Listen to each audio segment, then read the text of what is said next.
So ito na yung update natin sa ating septic tank, kaya update ko kayo.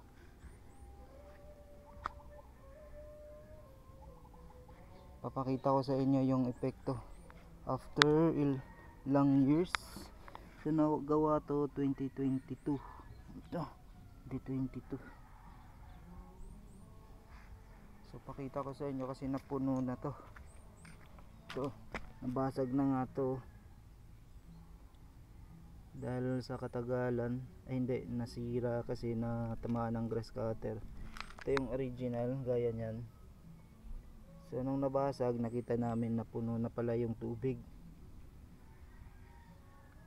Kita ko sa inyo. Ito yun, buksan natin.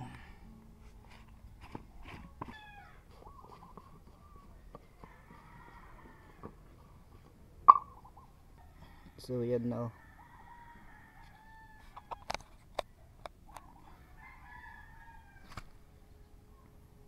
So kung nakikita nyo, puno na siya. Okay, so kailan lang to? 2022.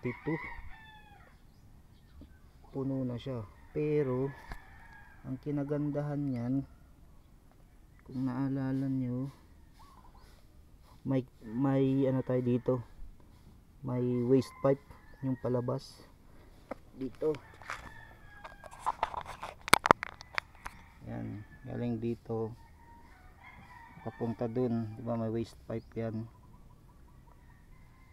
Yan, so kinagandahan niya, kahit puno na yan, lumalabas lang yung tubig dyan, punta dyan. So hindi nagbabara. So, puno na yung second chamber dito. Ito yung second chamber natin. Ito, pati yung first chamber, ito, puno na rin yan ng tubig, pati ito. So yung pipe natin is nanggagaling dito. Ito sa ano lang yan, lababo. Tapos ito yung vent pipe natin. Yan yung vent pipe natin. Connected yan sa lavatory. Yan yung lavatory, papunta dito. Yan. Ano nga ba yung advantage niya ngayong puno na siya? Yung effect nun, yung mga waste product ng CR, toilet bowl, bumabagsak dyan. So solid pa yun. Since may tubig siya, puno siya, natutunaw yun or nagiging latak, maiimbak yan dyan. So maraming taon bago mapuno yung chamber 1 na to. Yung tubig umangat na siya hanggang sa level nung mga clean out natin. Magta-transfer yon sa second chamber. May latak pa yon, konting latak. So may stock din yung mga nasamang latak dun sa second chamber. Napakadaming taon din bago mapuno yon. Tapos puno na yung second chamber, tubig na naman yung lalabas dun sa third chamber. So kaunting latak na lang dun sa third chamber, lalabas yung tubig na yon dun sa waste pipe natin. Pat naman dito sa third chamber. So from third chamber, since ngayon puno na siya, every time na magpa-flush kayo sa toilet nyo, sa water closet nyo, ilang liters lang yon. So konting angat lang ng tubig, maliit lang yun, magfo-flow na sa outlet pipe dito, yung outlet pipe natin dito.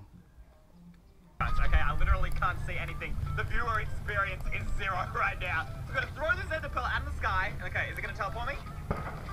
Okay, so far so good. Not teleporting me whatsoever. But I mean, it's not rented. There's no way I can just... Okay, so nakita nyo doon, may mga butas yung outlet pipe natin na yon. Lalabas lang yung tubig, tapos ano siya, magsisip in lang sa lupa. I-review nyo yung last video na to, ito, para makita nyo yung design ng waste pipe natin, yung palabas siya dito. Okay, so walang problema kahit puno na ng tubig yung mga 3 chambers natin. yung tubig na yon is lumalabas lang dun sa waste pipe natin.